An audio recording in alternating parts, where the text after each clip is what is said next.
¿Qué sucede con esas homologaciones universitarias? Que hay gente que tiene un año o dos o un poco más y no hay como un avance en sí. Es un problema histórico el tema de las demoras.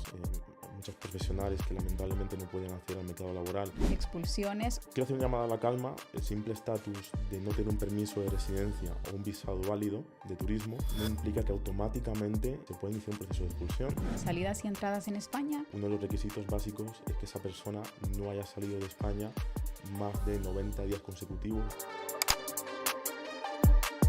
Si has solicitado una homologación, una convalidación o una equivalencia en España y está tardando tu expediente, tienes dudas qué sucede con ello, hoy las vamos a resolver en este episodio, ya que nos acompaña el abogado Jorge Herrera nuevamente, especialista en extranjería y derecho laboral, y precisamente vamos a hablar sobre ese tema tan importante y que tiene pues a muchos en espera. Se supone que en este 2025 al menos 80.000 expedientes serán resueltos por un plan de acción de la administración, pero esperemos que eso suceda. Jorge, ¿cómo estás? Bienvenido una vez más. Hola Marcela, gracias por la invitación. Nada, Jorge, gracias a ti por destinar este espacio una vez más para acompañarnos aquí en el extranjero y que podamos pues hablar de esos temas tan relevantes y que día con día pues están llevando a cabo en los trámites de los extranjeros y que siguen a la espera, ¿no? Vamos a iniciar con un trámite muy importante, sobre todo, desde luego, para los estudiantes extranjeros que están incluso fuera de España y muchos ya también dentro del territorio español, pero ¿qué sucede actualmente con las homologaciones? Antes de que iniciemos más a fondo con esto, me gustaría que nos ayudes a definir un poco, porque hay diferencias. Se encuentra lo que es una homologación, lo que es una convalidación y una equivalencia. ¿Cuál sería la diferencia entre esos tres trámites? Bueno, básicamente la diferencia está en lo siguiente. Llamamos a todo homologación, pero a efectos formales, homologación es aquellas carreras universitarias que requieren adscribirse a un colegio profesional o que están reguladas o están regladas por una ley o una normativa. Entonces, por ejemplo, básicamente para saber diferenciar entre qué es una equivalencia o una homologación, la clave es saber, por ejemplo, si la profesión está regulada en España o no. Por ejemplo, un médico o una ingeniería, pues son carreras que están regladas por ley. Hay una normativa que regula el plan de estudios que debe contener esa carrera y luego habitualmente estas personas, los licenciados o los graduados, van a tener que colegiarse en un colegio profesional. Entonces, por ejemplo, una persona que haya estudiado historia, como no es una profesión reglada y no exige la colegiación previa para poder ejercer profesionalmente, se tendría que derivar hacia la vía de la equivalencia. Entonces, a efectos prácticos, el Estado, la Administración te va a pedir casi los mismos documentos, pero dependerá si es una profesión regulada o no. Entonces, creo que hay aproximadamente en torno a 38 profesiones que están regladas en España, casi todas son ingenierías, del sector sanitario. Y por último tendríamos la convalidación. Convalidar es, por ejemplo, una persona que ha empezado sus estudios en su país de origen, los ha podido finalizar o está todavía estudiándolos y quiere trasladar su expediente académico aquí a España. Por ejemplo, yo empecé a estudiar Derecho en Argentina y quiero seguir el programa de estudios aquí en España. Entonces tendría que seguir la vía de la convalidación. Convalidar son una serie de profesiones, no son muchas. Por ejemplo, si quieres ser abogado, procurador, arquitecto técnico, creo que también se requiere. Y por último, psicología clínica, que es una fase, o sea, sería un proceso intermedio entre la homologación, porque previamente tengo que ir a una universidad para que me reconozca esas materias y luego ya sí las pueda homologar. Y que pueda estudiar aquí, pues como hacer un seguimiento, ¿no? de esas clases para poder finalizar el proceso y que efectivamente tenga ya un título de esa profesión con la que inició en el país de origen. Exactamente. Por ejemplo, una persona que haya iniciado la carrera de psicología o la haya finalizado, pues podría decir a una universidad, acudir a cualquier universidad, ya sea pública o privada en España, que esté reconocida, y que él se le convalide una serie de materias o de cursos. Entonces, ya con el resto de cursos que no le puedan convalidar, pues bueno, pues deberá cursarlos aquí en una universidad. Y como una persona, un ciudadano que quiera revisarlo por su cuenta, puede darse cuenta qué profesiones están reguladas en España, dónde tendría que acceder. Si una persona, por ejemplo, quiere ver qué listado, qué profesiones están o van por la vía de la homologación o la de equivalencia o incluso la convalidación, puede acudir a la página web del Ministerio de Universidades de España y ahí pues puede ver la información y qué carreras o qué profesiones directamente tienen que ir por una vía o por otra. Ahora bien, Jorge, un tema que yo creo que les pone muy nerviosos a todos los que están en el proceso, los tiempos. ¿Qué sucede con los tiempos de resolución de las homologaciones? Porque vamos a las homologaciones o ya convalidación y equivalencia de títulos, por supuesto, universitarios.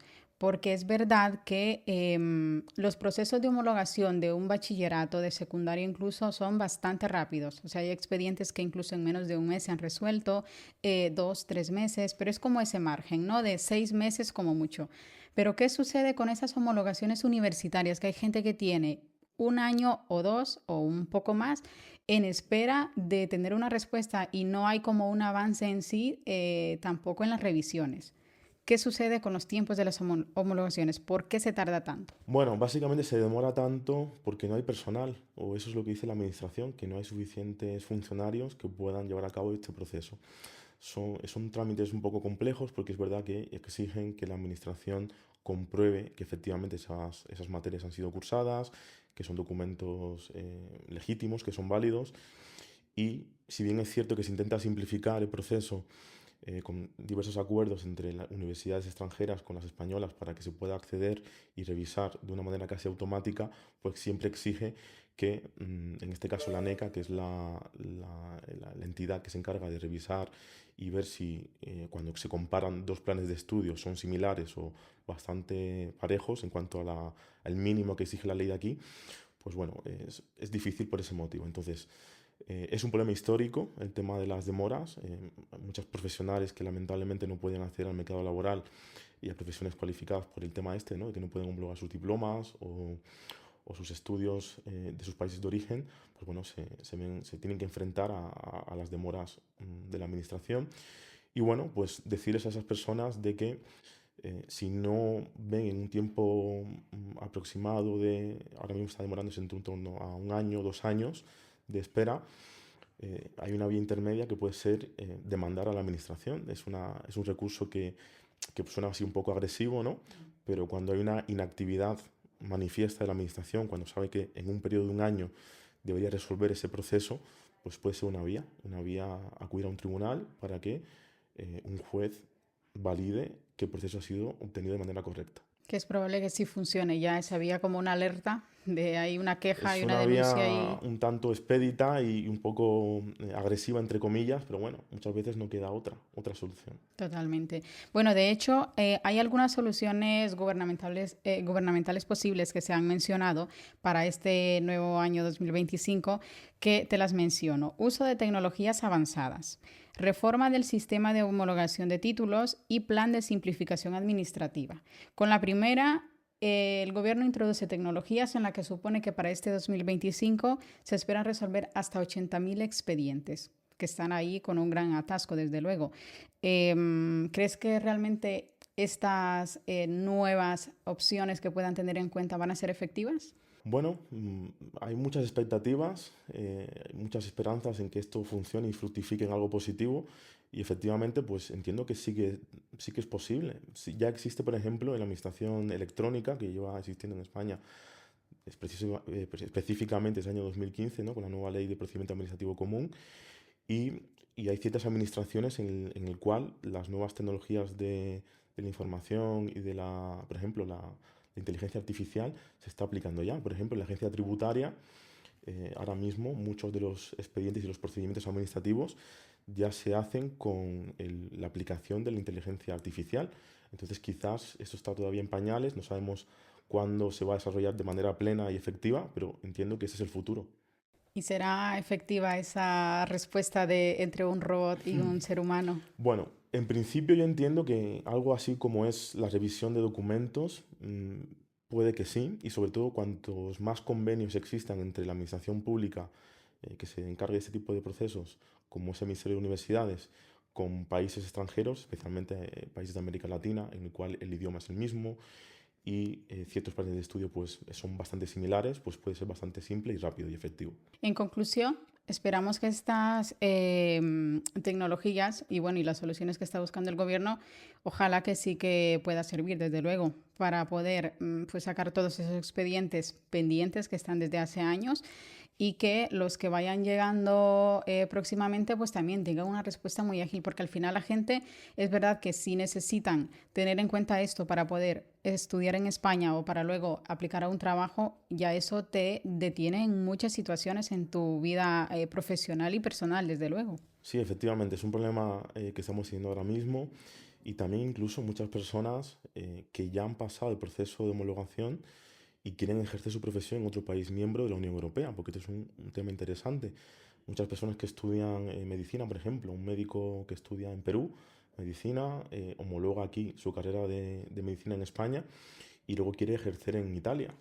Hay una directiva que permite que un título homologado en España de un país extranjero se pueda aplicar, o mejor dicho, que pueda ser utilizado también para poder ejercer profesionalmente en otro país miembro de la Unión Europea. Entonces son asuntos que tangencialmente afectan también a personas que quieren ejercer no solamente ya en España, sino también en el extranjero.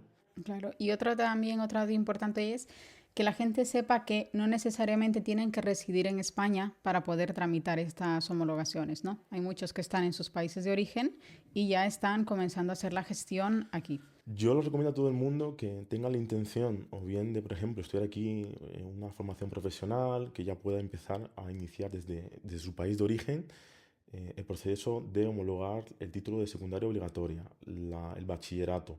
O si tiene la carrera y quiere, por ejemplo, estudiar una ingeniería y quiere aquí ejercer como ingeniero y firmar proyectos o lo que sea, pues iniciar desde fuera sin necesidad de tener que venir aquí ya el proceso. O sea, es un adelanto sabiendo ya, sobre todo los tiempos, que sabemos que son tiempos muy prolongados, que si adelantas en ese proceso desde el extranjero, pues puedes ya tener algo ya bastante encaminado. Bueno, vamos a hacerles saber, Jorge, a nuestros oyentes que vamos a acabar este bloque de homologaciones y vamos a ir con otro tema, pero que se queden, por supuesto, hasta el final de esta entrevista, porque vamos a tener luego una interacción con preguntas que nos han hecho a través de las redes sociales. Entonces, si quieren conocer qué tipo de consultas han hecho las personas que han dejado ahí su comentario y las respuestas de parte de Jorge, pues que se queden hasta el final de esta entrevista, ¿no? Hablando también de temas importantes y diferencias, vamos ahora a conversar un poco sobre lo que son las expulsiones y tema de deportaciones en España. ¿Cómo están actualmente los aspectos legales y procedimientos de expulsiones y deportación? Bueno, ese es un tema un poco complejo, especialmente ahora que estamos viendo lo que está pasando en Estados Unidos, por ejemplo, ¿no? Con el tema de las expulsiones, las deportaciones masivas y demás. Aquí en España es verdad que una persona en principio que sea un ciudadano extranjero o extracomunitario, o también los ciudadanos comunitarios pueden ser expulsados principalmente si cometen delitos, ¿no? Delitos que tengan un mínimo de gravedad. Entonces hay un procedimiento administrativo para ello, o sea, no es simplemente, oye, te encuentro por la calle, la policía, te pido la documentación, veo que no tienes un permiso de residencia o que tampoco tienes un visado de turismo válido y ya procedo, o empieza un proceso de expulsión. En ocasiones ocurre, pero hay un procedimiento reglado para este tipo de situaciones. Quiero hacer una llamada a la calma para explicarle a las ciertas personas de que, por ejemplo, el simple estatus de no tener un permiso de residencia o un visado válido de turismo no implica que automáticamente se pueda iniciar un proceso de expulsión. Todo este tipo de asuntos se ha ido flexibilizando con los años. No obstante, es un riesgo siempre que puede ocurrir. Entonces, los procesos de expulsión casi siempre vienen acompañados con una prohibición de entrada. Y esta prohibición de entrada no solamente es al país que te expulsa, por ejemplo, un ciudadano que vive aquí en España, extranjero, la policía inicia un procedimiento de expulsión que acaba con una resolución en la cual se le expulsa, no solamente sería de España, sino también sería de toda el área Schengen, la Unión Europea y los países en los cuales la Unión Europea tenga acuerdo de libre movilidad. Son procesos complicados, dependiendo del caso, se complican cuando hay delitos de por medio, pero bueno, como todo, se puede defender. ¿Qué tipo de delitos son los que más imperan en el tema que conlleve a una expulsión? Bueno, habitualmente nos solemos ver delitos relacionados con el tema del tráfico de drogas o el menudeo de drogas, temas de lesiones, peleas, temas de violencia de género, que son delitos que aquí son fuertemente castigados y que bueno, que si hay condenas, pues podrían acompañar una orden de expulsión, especialmente condenas ya incluso de más de un año de prisión, pueden acompañar una orden de expulsión y prohibición de entrada. Y esos son los casos en el que pues no tengo documentación y ya lo mencionabas, me para la policía, me pide mis documentos, solamente tengo un pasaporte con un sello de entrada. ¿Eso también puede ser motivo de expulsión directamente? ¿O ya incluye que a lo mejor tengo algún asunto pendiente a raíz de eso también?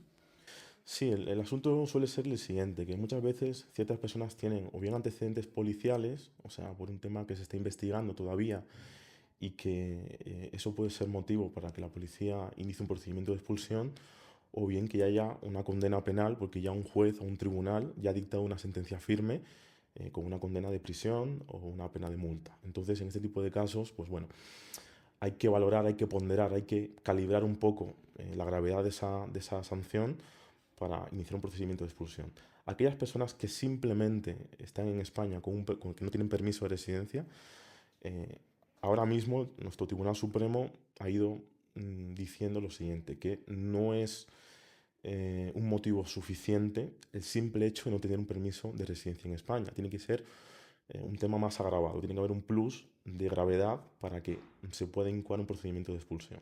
Y en el tema de la prohibición de entrada, ¿por cuánto tiempo, digamos, te dan ese castigo, ¿no? Al final es un castigo que te hacen de no poder regresar a territorio Schengen. ¿Cuánto tiempo es el que se prohíbe?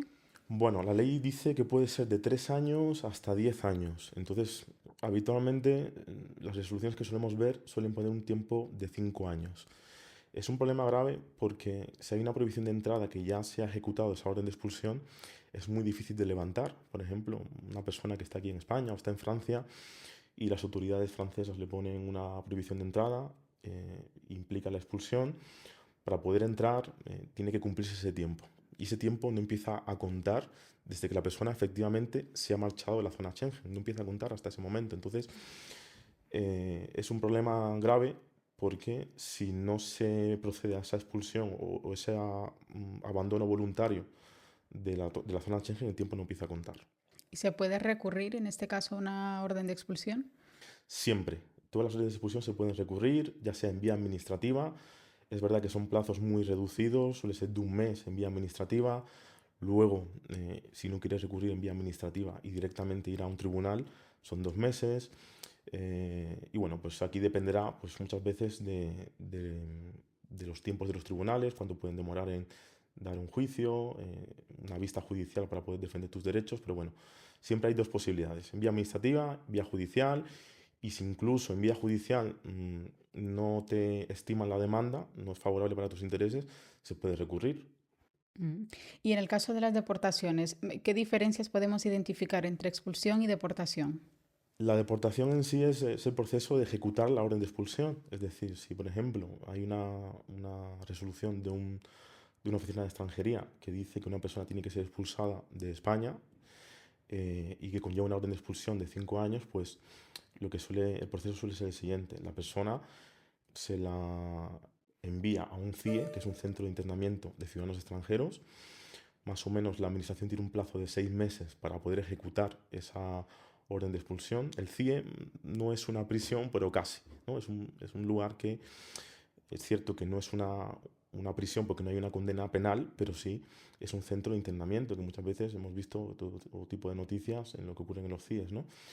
Y una vez que ya la persona está internada en el centro de internamiento de ciudadanos extranjeros, se le manda, vamos, se le conduce a un avión y se procede a la expulsión. Y tú como un representante de las leyes en España, siendo abogado y demás, ¿cuáles son las formas que podrías aconsejar para evitar la expulsión?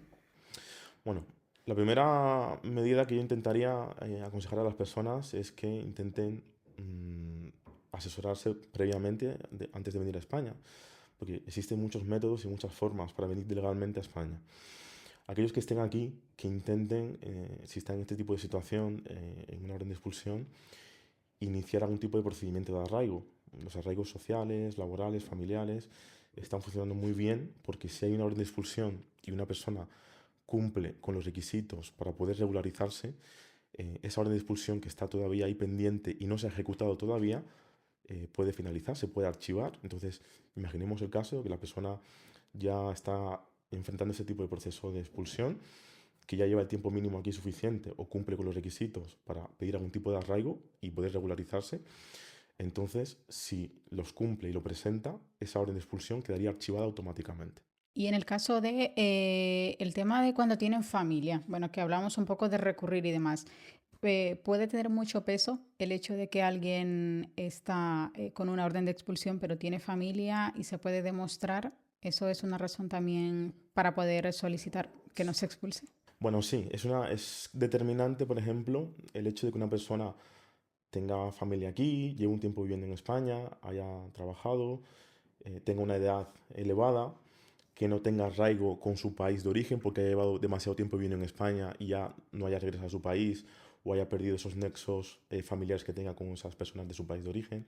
Entonces sí que es clave de cara a evaluar esta persona que se enfrente a una posible orden de expulsión con otra persona que, por ejemplo, que acabe de llegar, que haya cometido diversos delitos, que no tenga arraigo familiar, porque no tenga ni hijos, familiares, que sean residentes aquí, o que sea joven y por lo tanto una orden de expulsión no le implique un cambio absoluto de su vida y del arraigo que ya tenía creado aquí en España. Por lo tanto, sí, cuando se evalúan este tipo de hechos, se mira muy bien ese tipo de arraigo que tenga la persona en España antes de ejecutar una medida tan grave como es la expulsión.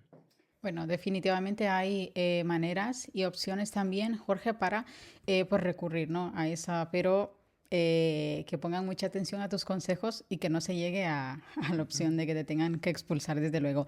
Bueno, ya que hemos hablado de prohibiciones de entrada y de todo esto también, me gustaría que mencionemos un poco sobre el tema de las salidas al tener un permiso de residencia en España, porque es verdad que aunque sea residente con un permiso en vigor, tengo que tener en cuenta que no puedo irme porque sí de España y regresar cuando se me dé la gana, sino que hay también pues unos tiempos determinados y está el tema de los plazos, ¿no? ¿Cuánto tiempo y dependiendo del tipo de permiso que tiene cada uno, puedo estar máximo fuera de España? Bueno, yo aquí pondría el foco en dos plazos muy diferenciados, 3 meses y 6 meses.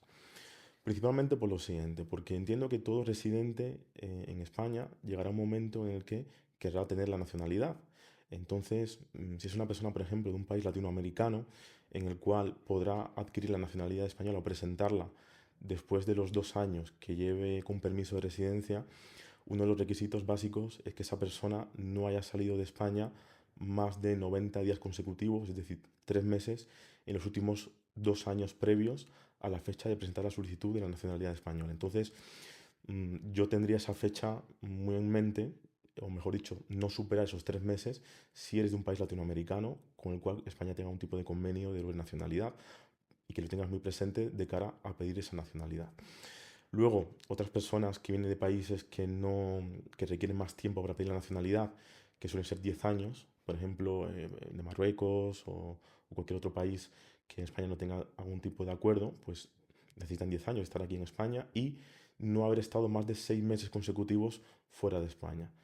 Entonces yo también diría lo mismo, que miren esa fecha de 6 meses, que no superen esos 6 meses consecutivos de cara a tener en mente cuando vayan a pedir la nacionalidad española. En definitiva, mi recomendación es que si quieres conservar ese permiso de residencia, no estés más de 6 meses si eres un residente legal en España. Y si tienes en mente la nacionalidad, dependiendo de dónde provengas, no superar los 3 meses o los 90 días consecutivos o los 6 meses, es decir, 180 días consecutivos. Y eso en total, ¿no? Que algunos a lo mejor dirán, bueno, pues como tengo ese plazo de 2 años, 3 meses en un año y tres en el otro. Es en el tiempo completo. No, serían en días consecutivos. Por ejemplo, vamos a suponer una persona que pueda presentar la nacionalidad este año, ¿no? Estamos ya en marzo de 2025.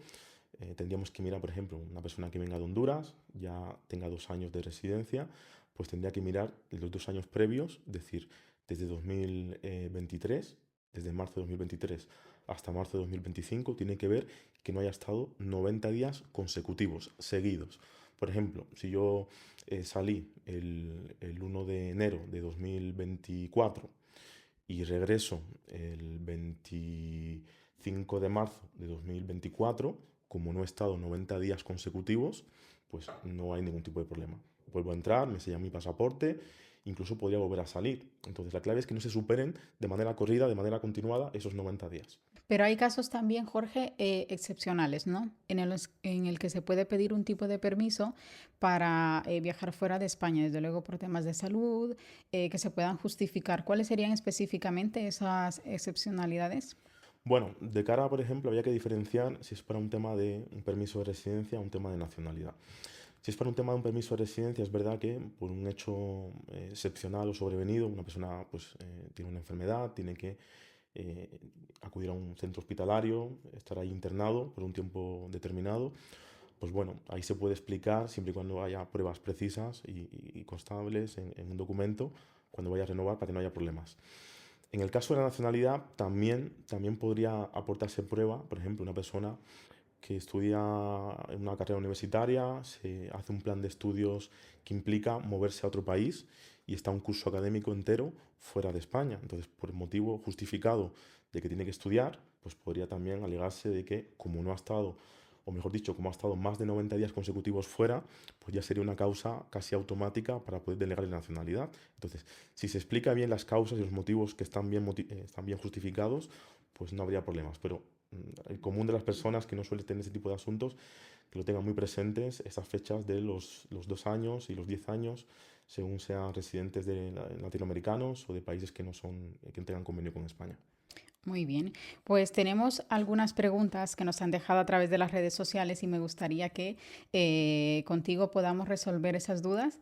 Y tenemos pues aquí, están un poco pues aleatoria porque es de los tres temas que hemos hablado básicamente pues en este episodio, ¿vale? Entonces, si te parece, te las voy a ir leyendo y tú nos vas pues respondiendo a esas dudas y dejamos también, pues eso, un espacio abierto para todos nuestros oyentes y las personas que puedan ver y escuchar este podcast, para que a través de los comentarios, si tienen dudas sobre lo que hemos hablado hoy, también nos puedan dejar ahí esos mensajes.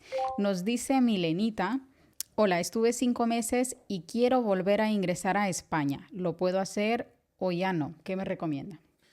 Bueno, eso es una pregunta habitual, ¿no? A una persona que viene de un país, por ejemplo, que no te exige visado para entrar como turista, que no sabe precisamente cuánto tiempo tiene que estar fuera de España o cuánto tiempo tiene que pasar para que pueda volver a entrar sin ningún tipo de problemas. Hay que ir al código de visado Schengen, que establece la siguiente norma. Por ejemplo, una persona que venga de Honduras, como es ella tiene 90 días para estar como turista dentro del área Schengen. O sea, ingresa, por ejemplo, por París y tiene 90 días para estar en toda la zona Schengen para estar como turista.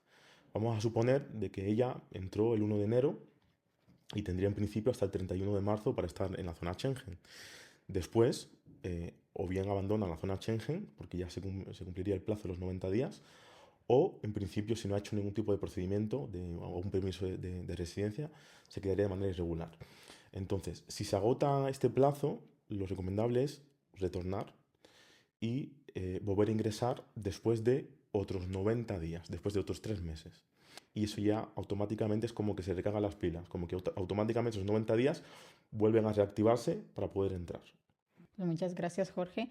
Vamos a seguir con otra pregunta. Esto va con el tema de la homologación, ¿vale? Nos dice Sebastián Restrepo: hola, una pregunta. ¿Qué zona es más rápida para homologar el bachillerato? Bueno, la zona más rápida, realmente no hay una zona que sea más rápida o más lenta que otras. Eso va al Ministerio de Educación, que se encarga de homologar el bachillerato.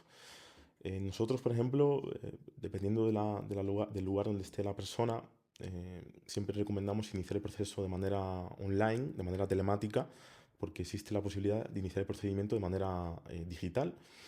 Luego es verdad que los documentos originales vamos a tener que llevarlos al Ministerio de Educación o a un registro público, que suele ser, por ejemplo, la delegación del gobierno, donde se encuentra la persona viviendo, que se haga un cotejo de esos documentos y se compruebe que efectivamente existen, ¿no? El certificado de notas, el título, y demás, documentos oficiales del país de origen. Entonces, realmente no hay un lugar que sea más rápido o más lento que otro. Todo depende muchas veces de la carga de trabajo que tenga el ministerio y de los funcionarios que tengan posibilidad de tener acceso al expediente. Esperamos que este año le salga a Sebastián Restrepo, Sí. que desde luego está entre los que siguen a la espera. Con el tema de entradas y salidas en España, mira, otra chica de Honduras, Elcita, dice, yo me estuve 2 años, llevo 3 meses en Honduras, si quiero regresar, ¿tendría problemas? En principio, si no tuvo ningún tipo de orden de expulsión o prohibición de entrada a ningún país de la zona Schengen, no tendría que tener más obstáculos que cumplir con los requisitos de cualquier turista para poder entrar. Bien, tenemos aquí una persona que entendemos es de Marruecos y consulta sobre el tema de las expulsiones. ¿Dónde te llega la orden? ¿Algún correo? ¿Te llaman o te lo mandan a la dirección que diste? Bueno, aquí habrá que diferenciar en primer lugar si esa persona tenía un representante legal, en este caso un abogado que le estuvo llevando el proceso, o si no tenía nadie que se lo llevase, por lo siguiente. Porque si tenía un representante legal, lo más habitual es que esa notificación le llegue a la persona que estaba autorizada a recibir ese tipo de notificación o resolución. Si no tenía nadie que le llevara el proceso, es posible que le llegue a él, a su dirección, la dirección a su domicilio donde estaba registrado. Y es verdad que en ocasiones, cuando la administración no encuentra una dirección donde donde notificarte una resolución de manera expresa y de manera que se pueda constatar, lo pueden publicar en el boletín oficial del Estado. Entonces es un peligro porque muchas veces la persona no quiere que se le encuentre, pero se le da por notificada de manera automática porque se pone la resolución en el boletín oficial del Estado. Entonces, los tiempos que tenía para poder recurrir, si se pasan los plazos, ya no va a poder hacerlo. Entonces es importante, aunque pueda parecer así un poco extraño, o mejor dicho, un poco intentar sortear la administración, no dándome por enterado de que están yendo en contra mía, es interesante siempre que te notifiquen para poder defenderte. Y la última, Jorge, también con el tema de la expulsión. José nos pregunta, tengo una carta de expulsión por estar en situación irregular hace un mes. ¿Qué puedo hacer para que se archive? Bueno, aquí hay varias estrategias, entre comillas, ¿no? La primera de ellas es si el procedimiento administrativo se inicia y no culmina en 6 meses, o sea, imaginemos que la policía el 1 de enero ya le notifica que hay un inicio de acuerdo de expulsión, ¿no? Si pasan 6 meses y ese acuerdo no acaba en una resolución expresa firmada por la delegación del gobierno, por ejemplo, sería en julio, ¿no? Si ponemos el ejemplo de que se inicia en enero y acaba en julio, no acaba en nada, se tiene que archivar porque el Estado tenía 6 meses para culminar con ese proceso de expulsión. En algunas ocasiones esto puede ocurrir en diversas localidades que estén muy saturadas y haya mucha carga de trabajo. Pero bueno, independientemente de esto, de igual manera, si no hay hechos que puedan justificar esta expulsión por motivos de fondo, porque simplemente esté de manera irregular, no haya cometido ningún tipo de delito y no tenga visado o permiso de residencia, también se puede defender. Habría que ver caso por caso. Bueno, Jorge, pues muchísimas gracias porque creo que estas personas que han dejado sus consultas pues ya tendrán esa respuesta que necesitaban para continuar con su proceso o iniciar alguno nuevo y demás. Así que de parte del extranjero agradecemos que nos acompañes una vez más y que puedas pues informarnos sobre todos estos trámites. Un gusto tenerte con nosotros y esperamos que más adelante podamos contar contigo nuevamente. Seguro que sí, gracias a vosotros. Muchísimas gracias y a todos pues les esperamos en un próximo episodio, no sin antes invitarles a que nos dejen sus consultas y comentarios a través de las redes sociales si tienen dudas sobre lo que hemos hablado en este episodio, expulsiones, homologación, salidas y entradas en España. Este es el momento para aprovechar y hacer sus consultas. Hasta la próxima.